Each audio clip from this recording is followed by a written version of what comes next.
বিহারে আন্দোলনকারী ছাত্রদের উপর গুলি চালানোর প্রতিবাদে আজ সংসদে সরব হলেন বিরোধী দলনেতা রাহুল গান্ধী। লোকসভার বাদল অধিবেশনে তিনি অভিযোগ করেন, কেন বিহারে সেদিনে পুলিশ কর্মী AK-47 বের করে গুলি চালালেন। তিনি দাবি করেছেন যে পুলিশ কর্মী AK-47 বের করে গুলি চালিয়েছেন, তার বিরুদ্ধে এখনই আইনানুগ ব্যবস্থা নিতে হবে।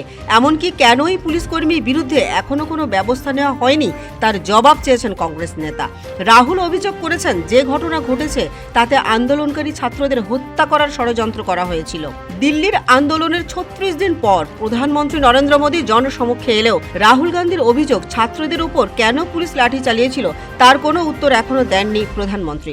রাহুল বলেছেন, দিল্লিতে যে ঘটনা ঘটেছে তার জন্য প্রধানমন্ত্রী নরেন্দ্র মোদীকে প্রকাশ্যে ক্ষমা চাইতে হবে। ইতিমধ্যে দিল্লি থেকে আন্দোলন প্রত্যাহার করে নিয়েছে সিজেপি এবং আন্দোলনকারী ছাত্ররা। ধর্মেন্দ্র প্রধানও ইস্তফা নিয়েছেন শিক্ষামন্ত্রীর পদ থেকে। নতুন শিক্ষামন্ত্রীর দায়িত্ব পেলেন প্রহ্লাদ যোশী। ব্যুরো রিপোর্ট, পূবের কলম ডিজিটাল।